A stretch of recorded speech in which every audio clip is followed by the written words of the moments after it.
Hello friends, welcome to Learner's Planet. Friends, in this session we'll discuss adjectives. Though we have already discussed the basic definition of adjectives in our parts of speech session. So in this session we'll go for a quick recap of definition, then we'll touch the other areas. Okay, so let's begin the session. So, what is an adjective? Adjective is a word that tells us about or add to the meaning of a noun. Adjective का मतलब क्या होता है कि वो noun का को modify करता है या उसके बारे में कुछ और बताता है. जैसे सपोज अच्छा लड़का, खूबसूरत लड़की, ब्यूटीफुल गर्ल, राइट. तो यहाँ पे गर्ल क्या है? नाउन. और ब्यूटीफुल जो है वो उस गर्ल के बारे में बता रहा है. तो ब्यूटीफुल इज एन एडजेक्टिव. ठीक है. यहाँ पे कुछ सेंटेंसेस है, रीड करते हैं. She is a kind lady. Lady is noun और काइंड जो है वो उसके बारे में और बता रहा है, या आप कह सकते हैं नाउन को क्वालिफाई कर रहा है या मॉडिफाई कर रहा है या उसके बारे में बता रहा है.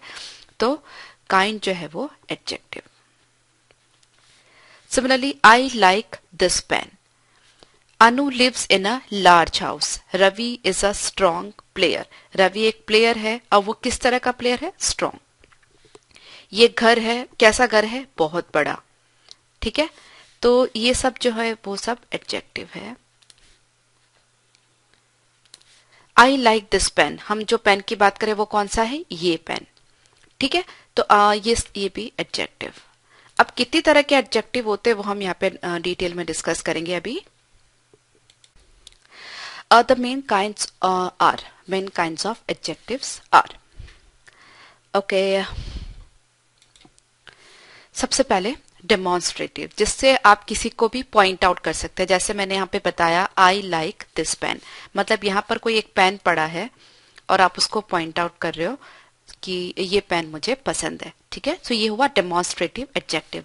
So this, that, these, those, ये सब वर्ड्स आपने प्रोनाउंस में भी पढ़े होंगे कि दीज, दैट, दीज, दोज, ये हम प्रोनाउन के लिए एज ए प्रोनाउन भी हम यूज करते हैं. तो इन दोनों के यूज में एडजेक्टिव कब है, प्रोनाउन कब है, वो मैं आपको बताती हूँ बाद में. कि दोनों के मतलब आपको कैसे पता चलेगा कि ये जो दिस है वो एज ए प्रोनाउन यूज हुआ है या एज एन एडजेक्टिव यूज हुआ है. ठीक है. तो वो मैं बताती हूँ बाद में. Demonstrative adjective, this, that, these, those. Distributive adjective, each, every, either, neither. Quantitative adjective, जो क्वांटिटी बताते हैं, some, any, no, little, few, many, much, 1, 20. ठीक है. इंटरोगेटिव, जो क्वेश्चंस बताते हैं, विच, व्हाट, हुज. पजेसिव भी हमने देखा है एज ए प्रोनाउन भी हमने बात किया था. माई, योर, हिज, हर, ये सब एज ए प्रोनाउन भी यूज होते हैं, ये सारे वर्ड्स. तो इनके भी यूज में क्या डिफरेंस है, कब ये एडजेक्टिव की तरह यूज हो रहे, कब प्रोनाउन की तरह यूज हो रहे, that I will tell you. Quality, that's more important. ये हम बहुत इजीली समझते, इजीली देखते भी हैं और बहुत इजीली आइडेंटिफाई भी करते हैं. सबसे बड़ी बात, clever, dry, fat, golden, good, heavy, square, बहुत सारे वर्ड्स है. ब्यूटीफुल, प्रिटी, स्मार्ट, इंटेलिजेंट, बहुत सारे वर्ड्स. ठीक है. तो ये तो बहुत कॉमन है, वो जनरली सबको पता होता है. अभी नेक्स्ट इज प्रेजेंट और past participle. Present participle that means verb with ING form, right. So जैसे आई कैन से, यहाँ पर है जैसे मूविंग बस, या फिर मैं कह सकती हूँ बर्निंग कैंडल. ठीक है. जलती हुई मोमबत्ती. तो ये बर्न एक वर्ब है, उसके आगे आईएनजी लगाया, burning. So this is actually present participle. इसको प्रेजेंट पार्टिसिपल बोलते हैं and it works as an adjective. ठीक है. ये कैंडल है, कैंडल नाउन है और कैंडल का के बारे में बता रहे हैं कि वो बर्निंग कैंडल, एक जलती हुई मोमबत्ती है, राइट. सो वो कैंडल को और उसको मॉडिफाई कर रहा है, नाउन को मॉडिफाई कर रहा है. So it's an adjective. ठीक है. तो burning candle, burning present participle. इसी तरह से past participle, that is verb की थर्ड फॉर्म, उसको भी हम एज एन एडजेक्टिव यूज कर सकते हैं. जैसे अ बर्न्ड मैन, जला हुआ आदमी. अ वुंडेड ड्राइवर, जिस ड्राइवर को लग गई हो. ठीक है. बहुत बार हम बोलते हैं ना कि आई एम टायर्ड. जैसे यहाँ पे टायर क्या है, टायर्ड क्या है, that is actually past participle, that is used as an adjective. ठीक है. जैसे जर्नी है तो ये tiring journey, tiring is present participle. जब वर्ब के साथ आईएनजी लगता है तो प्रेजेंट पार्टिसिपल, और वर्ब की थर्ड फॉर्म को हम एज एन एडजेक्टिव यूज करते हैं तो वो पास्ट पार्टिसिपल। ठीक है, past participle used as an adjective, present participle with ING, past participle verb की third form used as an adjective. तो दोनों के बारे में डिटेल में हम अलग सेशन में भी डिस्कस करेंगे, जहां पर हम पार्टिसिपल, जिरंड और इन्फिनेटिव डिस्कस करेंगे। बट फिलहाल के लिए आप ये समझिए कि कैसे प्रेजेंट पार्टिसिपल और पास्ट पार्टिसिपल हम एज एन एडजेक्टिव यूज करते हैं। Relative adjectives who, which, that, emphatic adjectives on, such, same, very, proper adjectives Indian, Asian, American, exclamatory objectives what, which, how. वैसे मैं आपको ये बता दूं कि इतने सारे जो एडजेक्टिव्स है, आपको जनरली इन पर ये किस टाइप का एडजेक्टिव है उस पर इतना क्वेश्चंस नहीं पूछा जाएगा, एक्सेप्ट दिस। ठीक है, इसका यूसेज कुछ अलग होते हैं। इसके सिवाय बाकी के लिए अगर आपको टाइप इतना ध्यान नहीं हो तो भी कोई फर्क नहीं पड़ता है। बट आप एक दो बारी सेशन को सुन लेंगे और एक दो बारी जस्ट देख लेंगे तो आपको ध्यान में रह जाएगा, उतना काफी है। उससे ज्यादा स्पेसिफिकली बैठ करके आपको कौन सा एडजेक्टिव किस तरह का है उसको रटने की जरूरत नहीं है। ठीक है, अगेन बहुत सारी चीजें आपको पता होनी चाहिए, लेकिन उनको बैठ करके रटने की जरूरत नहीं है, ना ही कोई टेंशन लेने की जरूरत है कि इतना सब हम कैसे याद करेंगे, बिकॉज बहुत सारे टॉपिक्स हैं, बहुत सारे पॉइंट्स हैं, और ग्रामर को पूरा सीखना किसी की भी बस की बात नहीं है। तो उतना टेंशन लेने की जरूरत नहीं है। आप एक बारी दो बारी सेशन को सुन लीजिए अच्छे तरीके से, जो खास खास बातें हैं नोट डाउन कर लीजिए। जनरली जो क्वेश्चंस आएंगे स्पॉटिंग एरर के या सेंटेंस इंप्रूवमेंट करेक्शन के क्वेश्चंस होंगे, वहां पर ये नॉलेज आपको यूज आएगा। ठीक है, और वो वैसे भी थोड़ा प्रैक्टिस करके आप वो सब नॉलेज आपको मिलता भी रहेगा। काफी सारे क्वेश्चंस और सेशंस हम ऑलरेडी कर चुके हैं, spotting error, sentence improvement, phrase substitution, sentence correction, इन सब पर। तो काफी चीजें ऑलरेडी भी हम डिस्कस किए हैं, लेकिन एक बार बेसिक अगर आपको क्लियर होगा तो वहां उन सेशंस में भी आपको काफी फायदा होगा। ठीक है, तो जो इम्पोर्टेंट लगे आप उसको नोट डाउन करते जाइए, लेकिन टेंशन कहीं नहीं लेना है। अभी सबसे पहले पोजीशन ऑफ एडजेक्टिव्स, एट्रीब्यूटिव और प्रेडिकेटिव यूज। अभी किस तरह से है, एट्रीब्यूटिव क्या होता है, प्रेडिकेटिव क्या होता है, वो हम यहाँ पे देखते समझते हैं। Adjectives in group A to E, जो क्वालिटी एडजेक्टिव्स है, जो क्वालिटी और उसके सिवाय जो जितने भी थे सारे, जैसे हम बात करें demonstrative, distributive, quantitative, interrogative, possessive, ये सब जो है ए टू ई, इनके बारे में बात कर रही हूँ। इन सब का जो यूज है वो अलग है, और क्वालिटी और का जो यूज है वो अलग है। अब अलग किस तरह से है, ये जो है सारे एडजेक्टिव्स नाउन के पहले आते हैं, जैसे this book, which boy, my dog. यहाँ पे दिस एडजेक्टिव है, विच एडजेक्टिव है, माई एडजेक्टिव है, बुक, बॉय, डॉग, ये सब क्या है, नाउन। ठीक है, अब जैसे कि मैंने आपको बताया था कि डिफरेंस क्या पड़ेगा, कैसे पता चलेगा कि ये एडजेक्टिव जो दिस है वो एज एन एडजेक्टिव यूज हो रहा है या एज अ प्रोनाउन यूज हो रहा है। देखो, अगर नाउन के पहले आ रहा है तो ये एज एन एडजेक्टिव यूज हो रहा है, और अगर मैं कहूं कि दिस इज माई बुक,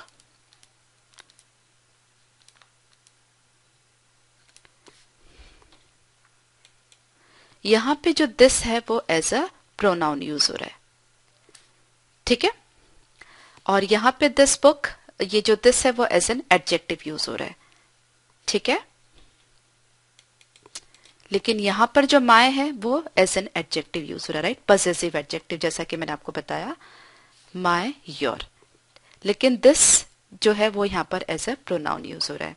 ठीक है, और ये जो सारे एडजेक्टिव्स हैं जो मैंने आपको बताया कि ये नाउन के पहले लगते हैं, इनको हम एट्रीब्यूटिव एडजेक्टिव्स बोलते हैं, मतलब जो नाउन के पहले लगते हैं। ठीक है, और जो एडजेक्टिव्स ऑफ क्वालिटी है वो पहले भी आ सकते हैं नाउन के और बाद में भी आ सकते हैं, अलग अलग तरह से उनका यूज होता है, वो डिपेंड करता है, लेकिन वो पहले भी आ सकते हैं, बाद में भी आ सकते हैं। जैसे अ रिच मैन, अब यहाँ पे रिच है वो एडजेक्टिव है और ये मैन के पहले आया, मतलब नाउन के पहले आया, तो ये एट्रीब्यूटिव यूज है। ठीक है, अ हैप्पी गर्ल जो एडजेक्टिव है वो नाउन के पहले आया, ये भी एट्रीब्यूटिव यूज है। लेकिन जैसे मैं बोलूं दिस मैन इज रिच, तो वहां पे जो रिच है वो मैन के बाद में आ रहा है, तो वो प्रेडिकेटिव यूज है। ठीक है, मतलब नाउन के बाद में आना, वो भी हम अलग से डिस्कस करते हैं। Adjective of Adjectives of quality can come either before their nouns or after a verb such as be, became, seem. जैसे तरुण became rich. अब यहाँ पर जो rich है वो क्या है? adjective, right? तो और ये जो rich है adjective है वो became के बाद में आ रहा है, right? यहाँ पे अनु seems happy, happy seem के बाद में आ रहा है, और appear, feel, get, grow, ऐसे काफी सारे वर्ड्स है. जैसे तरुण felt cold, he grew impatient, he made her happy, the idea sounds interesting. तो इन सब में क्या हो रहा है? adjectives in this position are called predicative adjectives, right? यहाँ पे ये सब जो adjectives है उनको हम predicative adjective बोलते हैं, मतलब वो noun के बाद में आते हैं. ये डेफिनेशंस मैं बता रही हूँ वो आपके जस्ट नॉलेज के लिए है, अदरवाइज इनको आपको जाकर के कोई रटने की जरूरत नहीं है, क्योंकि एग्जाम में इन दोनों के बीच में डिफरेंस आपसे कभी नहीं पूछा जाएगा. ठीक है, इनके यूज कैसे होते हैं वो आप से जितने ज्यादा आप रीडिंग करोगे, सेंटेंसेस पढ़ोगे, उतना आपको यूसेज जो है वो क्लियर होता जाएगा. ठीक है, तो it's basically easy, you don't have to worry much about it. तो जैसे कि मैंने आपको बताया, इन सब पोजीशन पर जो एडजेक्टिव है उनको प्रेडिकेटिव एडजेक्टिव बोलते हैं, और verbs used in this way are called link verbs.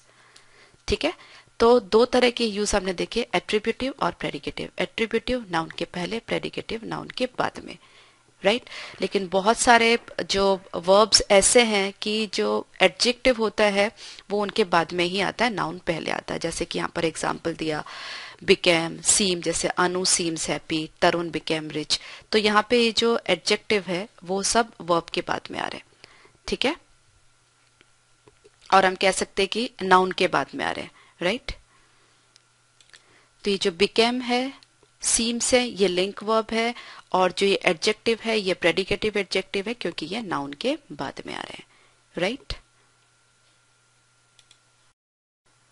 थोड़े कुछ और सेंटेंसेस हम देखते हैं जहां पर हमें डिफरेंस समझ आए कि एडजेक्टिव और प्रोनाउन में क्या डिफरेंस है. जैसा कि डेमोन्स्ट्रेटिव प्रोनाउन में अभी एक दो सेंटेंस हमें डिस्कस किए थे अभी. Please get me that book, right? यहाँ पे जो दैट है वो एडजेक्टिव की तरह यूज हो रहा है, राइट? ये डेमोन्स्ट्रेटिव एडजेक्टिव है, इस बुक को बता रहे हैं, तो इस बुक के बारे में बताया जा रहा है. कौन सी बुक? ये वाली बुक, राइट? कौन सी बुक? ये वाली बुक. ठीक है, सो दैट नाउन के इसके बुक के पहले आ रहा है, सो दैट इज दैट यहाँ पर जो है एज एन एडजेक्टिव. और यहाँ पे दैट इज माई बुक, आप एक बुक को दूर से पॉइंट आउट कर रहे हो, दैट इज माई बुक. यहाँ पे जो दैट है वो बुक के पहले नहीं आ रहा. ठीक है, तो यहाँ पे जो दैट का यूज है वो that is used as pronoun. तो यहाँ पे ये प्रोनाउन है, यहाँ पर ये एडजेक्टिव है. यहाँ पर माई है वो एडजेक्टिव है. जैसे दिस इज माई पेन, ये जो माई है यहाँ पर एज एन एडजेक्टिव यूज हो रहा है, लेकिन दिस पेन इज माइन, यहाँ पर जो दिस है वो एज एन एडजेक्टिव यूज हो रहा है, लेकिन जो माइन है वो एज एन प्रोनाउन यूज हो रहा है. ठीक है, तो बहुत सिंपल है समझने के लिए. वैसे वंस अगेन आपको एग्जाम में नहीं पूछा जाएगा कि यहाँ पर ये एडजेक्टिव यूज है या प्रोनाउन यूज है, लेकिन थोड़ा अगर आपको ध्यान रहे तो अच्छा है. It is her pencil box, this pencil box is hers. So this is her pencil box. Pencil box के पहले आ रहा है तो पेंसिल बॉक्स के बारे में बता रहा है, तो ये एडजेक्टिव यूज है. और दूर किसी पेंसिल बॉक्स को आप पॉइंट आउट कर रहे हो कि वो जो पेंसिल बॉक्स है वो उसका है. ठीक है, तो यहाँ पे जो यूज हो रहा है वो प्रोनाउन यूज हो रहा है. ठीक है, इसी तरह से distributive adjectives and distributive pronouns. Either Ram और Shyam has stolen my bag, right? तो यहाँ पे जो यूज है वो एडजेक्टिव यूज है. Neither book will serve my purpose, जो बुक है नाउन है उसके पहले नाइदर आ रहा है. I do not like either of the sisters, दोनों में से एक भी सिस्टर मुझे पसंद नहीं. यहाँ पे जो आइदर आ रहा है वो सिस्टर्स के पहले नहीं आ रहा है, मतलब नाउन के पहले नहीं आ रहा, तो ये प्रोनाउन यूज है. We bought neither of the bikes, यहाँ पर बाइक्स के पहले मतलब नाउन के पहले नहीं आ रहा नाइदर, तो ये भी प्रोनाउन यूज है, राइट? यहाँ पे देखिए बुक जो नाइदर है वो बुक के इमीडिएटली पहले आ रहा है. ठीक है, और यहाँ पर जो आइदर है वो राम के इमीडिएटली पहले आ रहा है, मतलब नाउन के इमीडिएटली पहले. तो ये आइदर, ये नाइदर यूज्ड एज एडजेक्टिव. यहाँ पे आइदर इसके पहले नहीं आ रहा, नाइदर इसके पहले नहीं आ रहा, ऑफ ऑफ बीच में आ रहे, तो ये प्रोनाउन यूज है. ठीक है, अब हम बात करेंगे रूल्स. ठीक है, एडजेक्टिव का यूज कहाँ, कैसे, क्यों होता है, उसके बारे में हम बात करेंगे। Now this is important from examination point of view, क्योंकि sentence correction, improvement, phrase substitution, इन सब में क्वेश्चंस, इन रूल्स पर बेस्ड क्वेश्चंस आते हैं। तो ये रूल्स आप ठीक से नोट डाउन कर लीजिए, या फिर आप सेशन अगर 2 से 3 बार रेगुलर इंटरवल पर सुनते हैं तो या देखते हैं तो आपको फिर भी याद रहता जाएगा। ठीक है, और अगर आप चाहें तो आप नोट डाउन भी कर सकते हैं। So, सबसे पहले adjective is used when the quality of a noun and pronoun rather than the action of a verb is expressed. See, what is the difference between adjective and adverb? Adjective क्या होता है? noun की quality को बताता है, noun को modify करता है, noun या pronoun को modify करता है, उनके बारे में बताता है। और adverb क्या होता है? वो verb को, adjective को या adverb को modify करती है। तो सबसे पहले आपको difference between adjective and adverb clear होना चाहिए। adverb and adjective, इन दोनों के बीच में डिफरेंस क्लियर होना चाहिए। एडजेक्टिव स्ट्रिक्टली नाउन और प्रोनाउन को मॉडिफाई करता है या उनके बारे में बताता है। एडवर्ब किसको मॉडिफाई करता है? नाउन को मॉडिफाई नहीं करता। वो किसको मॉडिफाई करते हैं या किसके बारे में बताते हैं? वर्ब, एडजेक्टिव या फिर एडवर्ब। ठीक है, कुछ एग्जाम्पल्स हैं यहाँ पर, आप उनको ध्यान से पढ़िए। She is a skillful dancer, यहाँ पर वो किस तरह की डांसर है? बहुत एक्सपर्ट है, होशियार है, अच्छी है। ठीक है, तो डांसर जो है वो नाउन है। अब ये नाउन के बारे में बता रहा है, तो स्किलफुल यहां पर जो है वो दैट इज अ क्वालिटी। ठीक है, तो ये एडजेक्टिव यूज है। लेकिन यहाँ पे देखिए, शी डांसेस स्किलफुल, ये डांसेस क्या है? Basically verb. She third person singular है, इसलिए वर्ब के आगे SES IS लगता है। So she dances skilfully. अब वो किस तरह का डांस करती है? बहुत अच्छा डांस करती है, मतलब ट्रेंड है वो। ठीक है, सो शी डांसेस स्किलफुली। तो ये स्किलफुली किसको मॉडिफाई कर रहा है? डांस को। ठीक है, डांस क्या है यहाँ पे? वर्ब। तो ये क्या हुई? As an adverb. तो बहुत सिंपल है डिफरेंस दोनों में, आपको ज्यादा देर नहीं लगेगी समझने में। अनुज एक्ट वॉज थॉटफुल। अब ये थॉटफुल किसके लिए आ रहा है? एक्ट के लिए। अनु का जो एक्ट था वो थॉटफुल था। ठीक है, एक्ट नाउन, नाउन के को मॉडिफाई कर रहा है, उसके बारे में बता रहा है, तो दैट्स एन एडजेक्टिव यूज। अब यहाँ पे देखिए, अनु एक्टेड थॉटफुली। अब यहाँ पे जो एक्ट है वो कैसे यूज हो रहा है? एज ए वर्ब यूज हो रहा है, राइट। अब ये वर्ब को मॉडिफाई कर रहा है, तो यहाँ पे थॉटफुली जो है that is adverb. Anu is a smart girl. वापस स्मार्ट किसको बता रहा है? गर्ल को, जो है वो स्मार्ट है। ठीक है, तो यहाँ पर जो स्मार्ट है that is an adjective. And Anu works smartly, यहाँ पे स्मार्टली जो है वो किसको मॉडिफाई कर रहा है? वर्ब को। कि अनु किस तरह से काम करती है? होशियारी से काम करती है। ठीक है, तो यहाँ पे स्मार्ट जो है दैट इज एडजेक्टिव और ये smartly that is adverb. Generally LY जो वर्ड्स होते हैं, generally I am not telling कि 100% जो आई एम नॉट सेइंग कि 100% वर्ड्स ऐसे ही होंगे, लेकिन जहाँ पे जनरली LY लगता है वो वर्ड्स जनरली एडवर्ब होते हैं। ठीक है, एक्सेप्शंस है डेफिनेटली, बट जनरली LY जो वर्ड्स है वो एडवर्ब होते हैं। I am sorry, not adjective, adverb होते हैं। ओके, तो ये फर्स्ट चीज आप ध्यान में रखिए कि एडजेक्टिव का यूज कहां पर होता है और एडवर्ब का यूज कहां पर होता है। Adjective is used when the quality of a noun and pronoun rather than action of a verb is expressed, और adverb is used to modify the action of a verb and adjective and adverb. So this is the first rule, very important. अभी हमने linking verbs की बात की थी थोड़ी देर पहले। सो उसकी जो लिस्ट है वो आप यहाँ पे देख लीजिए। Some verbs are not modified by adverbs, right. इनको हम लिंकिंग वर्ब्स बोलते हैं। Be, become, seem, appear, taste, smell, sound, feel, ये सब जो है वो एग्जाम्पल्स हैं लिंकिंग वर्ब्स के, और इनको एडवर्ब से मॉडिफाई नहीं किया जा सकता। अब मैंने आपको क्या बोला कि जो लिंकिंग वर्ब है, अगर ये अगर लिंकिंग वर्ब की तरह यूज हो रहे हैं तो इनको एडवर्ब से मॉडिफाई नहीं किया जा सकता। लेकिन अगर ये लिंकिंग वर्ब की तरह यूज नहीं हो रहे हैं तो फिर इनको एडवर्ब से मॉडिफाई किया जा सकता है, जनरल जैसे हम करते आ रहे हैं, राइट। अभी जो मैंने यहाँ पे हाईलाइट किया, this confuses a student who often tries to use adverbs instead of adjective after linking verb. अब मैं यहाँ पे कुछ एग्जांपल्स ले रही हूँ जहाँ पे आपको बिल्कुल क्लियर डिफरेंस समझ आएगा कि दोनों सेंटेंस का मीनिंग क्या है। जैसे हर वॉइस साउंड्स हार्श, यहाँ पे harsh as an adjective, sounds linking verb, और किसको मॉडिफाई कर रहा है ये? हार्श जो है वो उसकी वॉइस के बारे में बता रहा है कि जो वॉइस है वो हार्श है। तरुण फेल्ट कोल्ड, कोल्ड एडजेक्टिव, और तरुण के बारे में बता रहे कि तरुण को सर्दी लग गई है, और felt is this linking verb. He made her happy. She appears sad. I feel sick. Sad, happy, cold, sick, ये सब क्या है? एडजेक्टिव है. और feel, appears, made, feel, sound, ये सब linking verb. The idea sounds interesting. She has grown wise. Anna is smart. अब यहाँ पर हम देखते हैं डिफरेंस कि एडजेक्टिव यूज और एडवर्ब यूज में कैसे डिफरेंस है. जैसे ही लुक्ड काम, ही लुक्ड काम का मतलब वो शांत दिखती है, राइट. यहाँ पे जो काम है वो एडजेक्टिव है, और लुक जो यूज हुआ है वो as a linking verb use हुआ है. ठीक है, इसका क्या मतलब हुआ, बिल्कुल ध्यान से समझिएगा दोनों में डिफरेंस. ही लुक्ड काम, वो काम दिखती है, वो शांत दिखती है. अब अगर मैंने काम को कामली किया, मतलब कि एडवर्ब यूज किया, so he looked calmly at the angry crowd. उसने मतलब जो गुस्से से भरी भीड़ थी उसकी तरफ उसने शांति से देखा. तो यहाँ पे जो कामली है दैट इज एडवर्ब, और यहाँ पे जो काम है वो एडजेक्टिव. आप दोनों में डिफरेंस समझिए.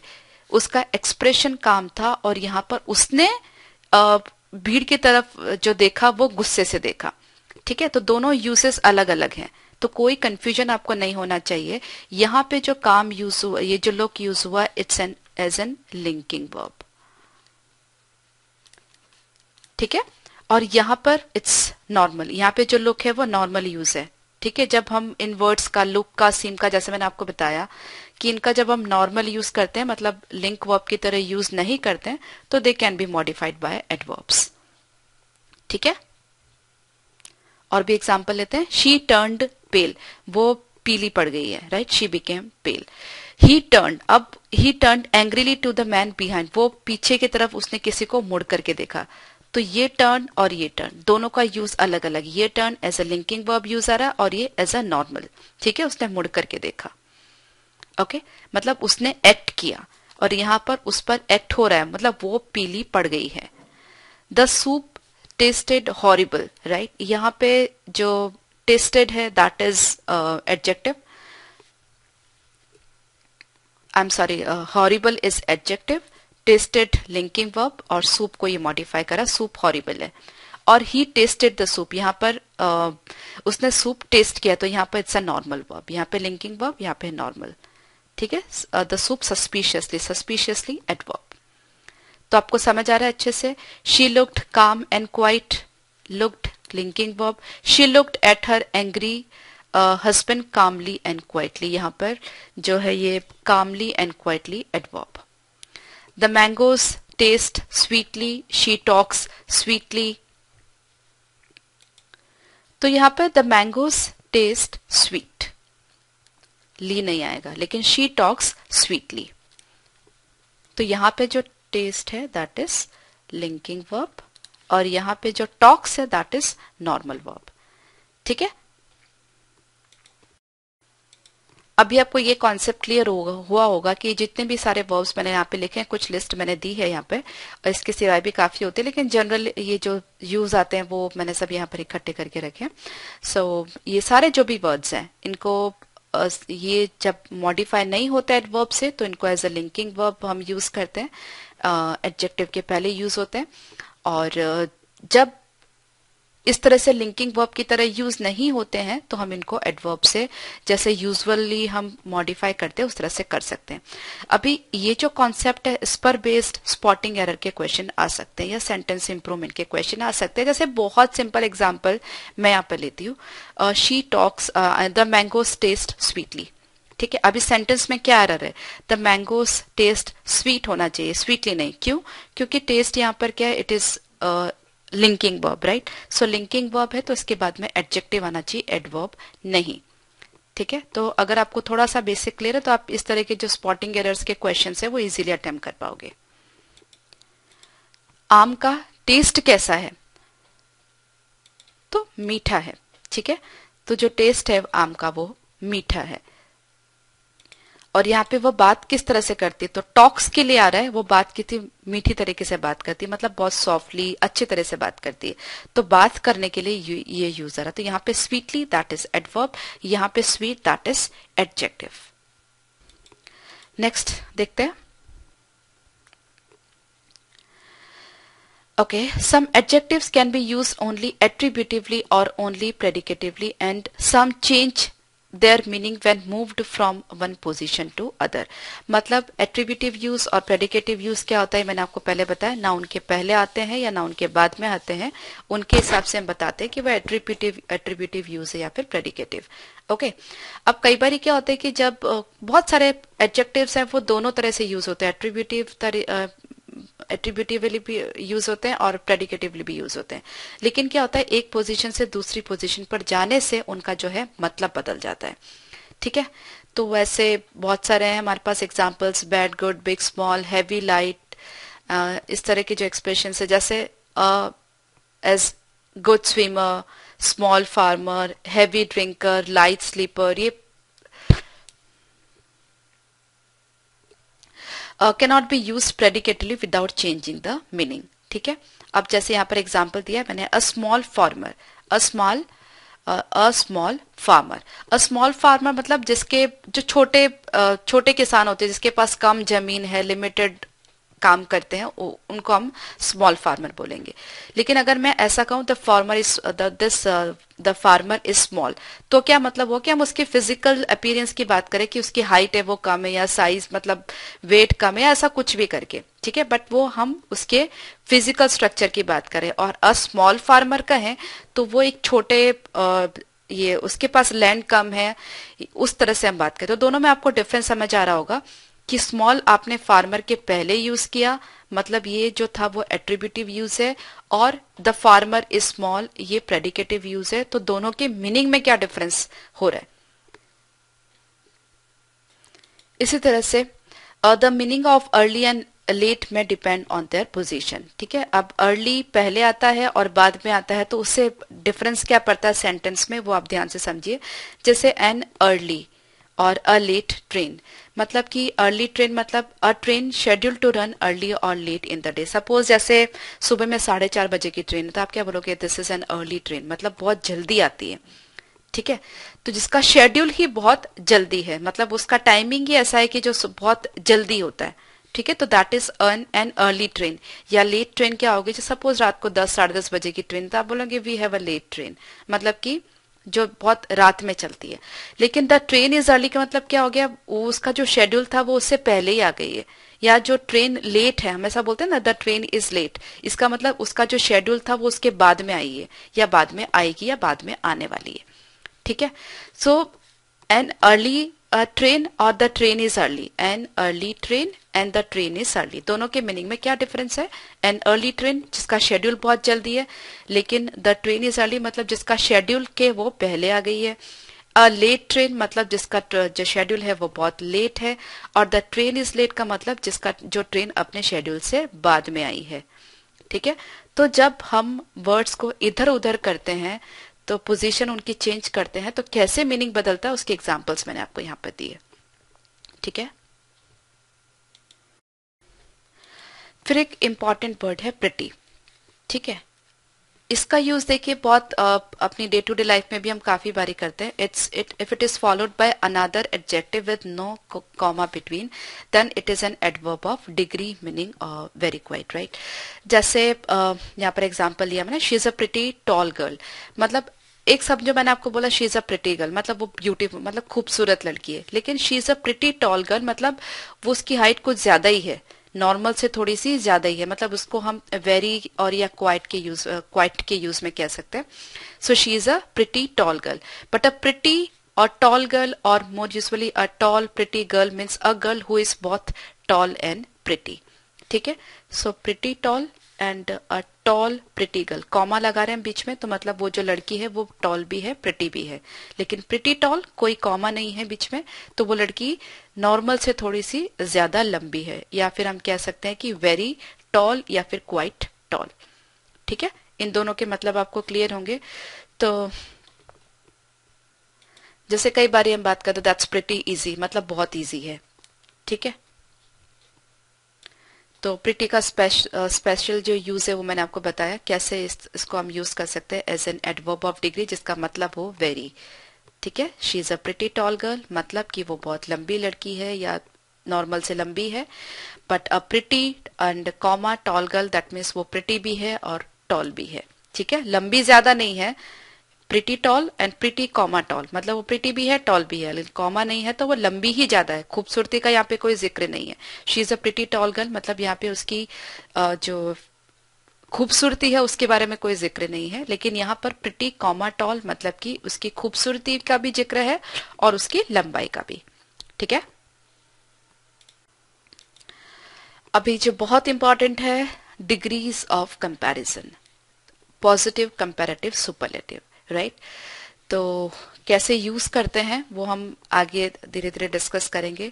जैसे पॉजिटिव डिग्री मतलब कि जब सिंपल आपको कोई सेंटेंस बोलना है, this is a dark day, ठीक है। She is tall.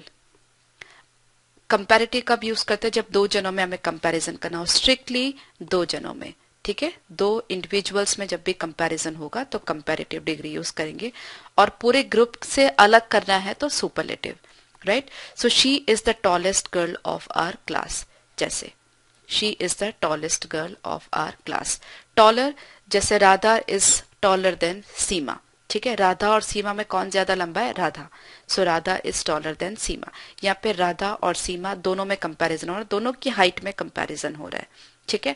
और Radha is a tall girl, आप किसी के साथ कंपैरिजन नहीं कर रहे हैं, आप खाली बता रहे कि राधा एक लंबी लड़की है।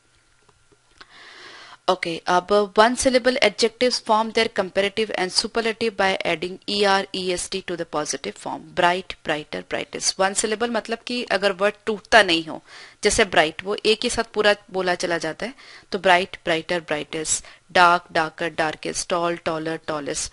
लेकिन useful अगर आप देखेंगे तो useful दो syllables है, ठीक है। तो इसमें हम er est नहीं लगाते, इनको अपन मोर और मोस्ट के साथ में बताते हैं, right. More useful, most useful. इसी तरह से जो ब्रेव है, ब्रेव, ब्रेवर, ब्रेवेस्ट। और जो एडजेक्टिव्स है जिसमें 3 या ज्यादा सिलेबल्स होते हैं, जैसे इंटरेस्टेड, इंटरेस्टेड, तो मोर, मोस्ट लगा के बनाएंगे। Frightening, more frightening, most frightening. Beautiful, more beautiful, most beautiful. इसी तरह से दो सिलेबल्स हो तो भी मोर डाउटफुल, मोस्ट, इस तरह से बनते जाएंगे। जो ER YLY से एंड होते हैं उनको कैसे हम करते हैं, clever, cleverer, cleverest. Pretty, prettier, prettiest. यहाँ पे Y हटा करके IER लगाया है और यहाँ पे भी Y हटा करके IEST, right. So pretty, prettier, prettiest. Silly, sillier, silliest. और बहुत वर्ड्स ऐसे हैं जिनकी पॉजिटिव डिग्री के साथ में कोई लेना देना नहीं, जैसे बैड, वर्स, वर्स्ट। फार, फारदर, फारदेस्ट, ठीक है। फार, फारदर, फारदेस्ट ये हम डिस्टेंस के लिए यूज करते हैं। फर्दर, फर्देस्ट, इनके यूज कैसे होते हैं, फारदर, फार, ये भी बहुत एक इम्पॉर्टेंट डिस्कशन है, वो हम बाद में करेंगे, कैसे फारदर और फर्दर में क्या डिफरेंस होता है। Good, better, best, little, less, least. Many, more, most या much more, most. Old, elder, eldest of people. Eldest, elder और एल्डेस्ट का यूज कैसे होता है, सिर्फ लोगों के लिए होता है, वो भी हम डिस्कस करते हैं अभी। ओल्डर, ओल्डेस्ट, इनका ओल्डर और ओल्डेस्ट का जो यूज है वो लोगों के लिए भी होता है, मतलब ह्यूमन बीइंग के लिए भी होता है और चीजों के लिए भी होता है, ठीक है। Okay, elder, eldest implies seniority rather than age. They are chiefly used for comparisons within a family. My elder brother, her eldest boy, girl. But elder is not used with then, right? Elder के साथ में हम कभी भी जो use करते हैं वो टू यूज करते हैं, देन नहीं। वैसे कंपैरिजन के लिए, जनरल कंपैरिजन के लिए हम देन यूज करते हैं, लेकिन एल्डर के साथ में to. Okay, so he is older than I am, वो मुझसे उम्र में बड़ा है, ठीक है। तो यहाँ पर देन यूज किया, इसलिए यहाँ पर हम एल्डर यूज नहीं करेंगे। और एल्डर का जो और एल्डेस्ट का जो यूज होता है वो जनरली एज या सीनियोरिटी के लिए यूज होता है। सीनियोरिटी रादर देन एज है, लेकिन जनरली एज और सीनियोरिटी के लिए यूज करते हैं, लेकिन लोगों के लिए यूज करते हैं। लेकिन ओल्ड जो है वो हम लोगों के लिए भी यूज करते हैं, चीजों के लिए भी यूज करते हैं। जैसे ये सबसे पुराना है, वो सब, ये इससे पुराना है, वो सबसे पुराना है, ठीक है। अब वो पुरानी जो है वो चीज भी हो सकती है, राइट। पुराना मतलब कोई चीज ही होगी, लेकिन ये सबसे ज्यादा बूढ़ा है या सबसे ज्यादा एज में है, तो भी हम ओल्ड और ओल्डर या ओल्डेस्ट यूज कर सकते हैं, ठीक है। लेकिन अगर हम एक फैमिली के अंदर अंदर बात करें तो सबसे, इस फैमिली में सबसे बड़ा कौन है, तो एल्डेस्ट यूज करेंगे, ठीक है। Elder, eldest. ओके, ये बहुत इंपॉर्टेंट पॉइंट है। There are some adjectives which don't admit of any comparative and superlative degree. इनका जो मतलब ये होता है कि मतलब वो सबसे टॉप पोजीशन है, राइट। सच एडजेक्टिव्स डिनोट एब्सोल्यूट पोजीशन। मतलब जैसे परफेक्ट है, तो परफेक्ट में आप कुछ कंपैरिजन कर नहीं सकते। जैसे this is the perfect book for me, right? So this is the perfect book for me. This is the perfect couple. जैसे सपोज एक आप कपल के बारे में बात करें, this is a perfect couple, तो वहां पे आप कंपैरिजन नहीं कर सकते कि ये इनसे बेटर कपल है, मोर परफेक्ट कपल है, या कुछ और उसके बारे में कुछ और आप उसको नहीं बता सकते, ठीक है। तो ये जो वर्ड्स है परफेक्ट, यूनिक, आइडियल, ये ऑलरेडी ही बता रहे हैं कि सबसे बेस्ट है, मतलब सबसे अच्छे हैं, ठीक है। तो इनको और भी आप सुपरलेटिव डिग्री या कंपैरेटिव डिग्री इनके साथ में आप उनके साथ में ये यूज नहीं होते, ठीक है। Entire, excellent, absolute, impossible, eternal, supreme. कुछ सेंटेंसेस है यहाँ पर आप देखिए। आई have never seen a more complete book. अब कंप्लीट का मतलब ये होता है कि जो कंप्लीट है मतलब सबसे अच्छा है, ठीक है, सबसे आप कह सकते हैं टॉप है, तो उसके साथ में मोर लगाने की जरूरत नहीं है, तो यहाँ पर आपको मोर नहीं लगाना चाहिए। ये से जो क्वेश्चन है, इस तरह के जो क्वेश्चन है वो स्पॉटिंग एरर्स में आ सकते हैं कि इसमें क्या एरर है। You have to find out the error. I have never seen a more complete book, so you have to omit more. Happiness is the chiefest aim of mankind. So chiefest नहीं होगा, सिर्फ chief। इससे how can divided India become the most supreme power. Supreme का मतलब ही, supreme power का मतलब ही होता है सबसे ज्यादा जो पावरफुल है, तो उसके आगे मोस्ट और लगाने की जरूरत नहीं है।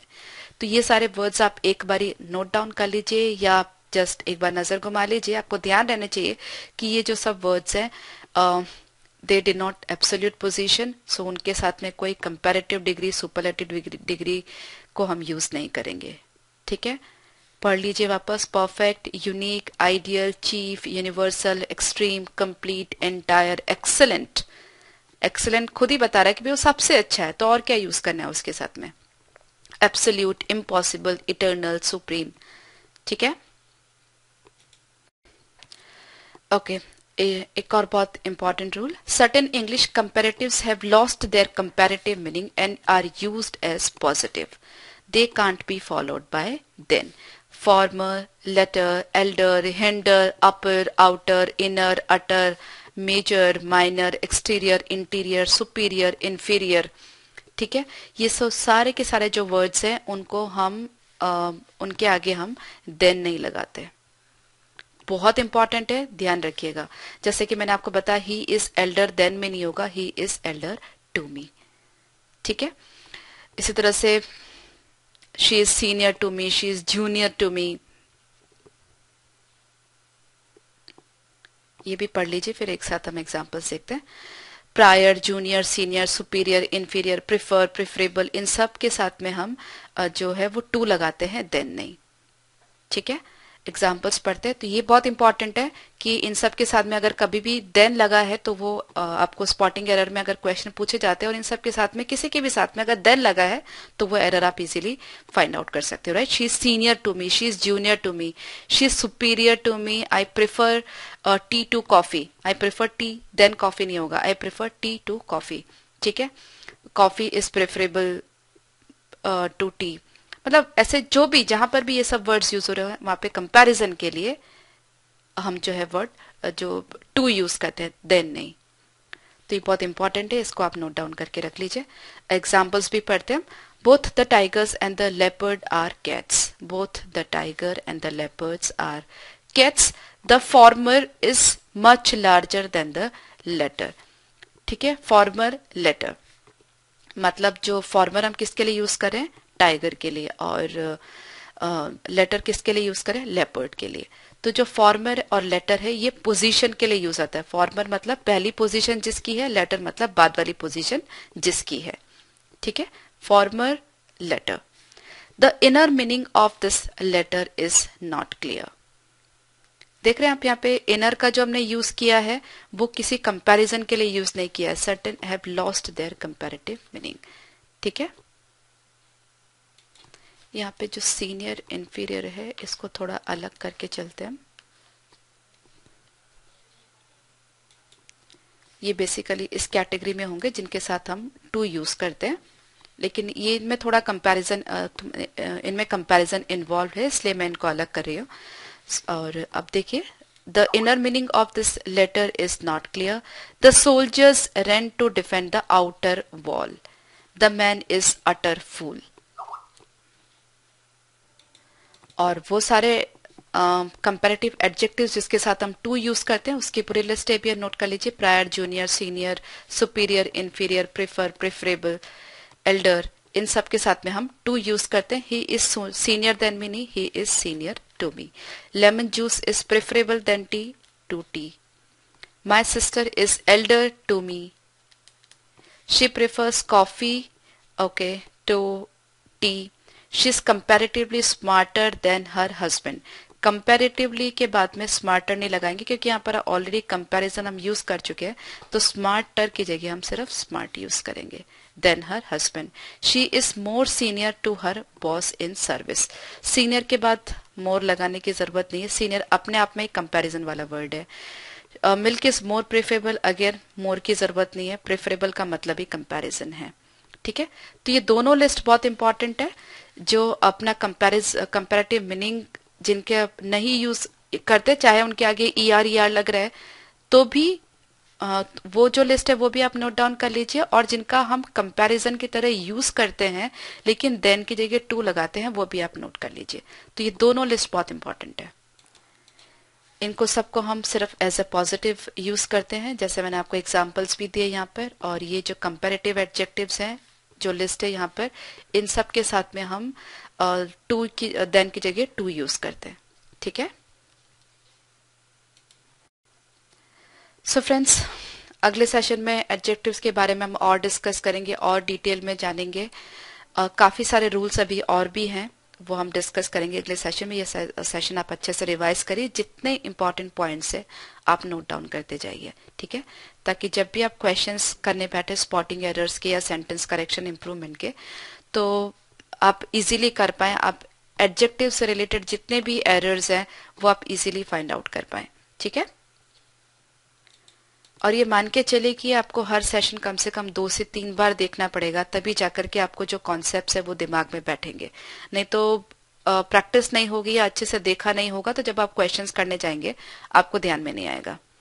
Okay, so I will see you in the next session once again. Bye bye.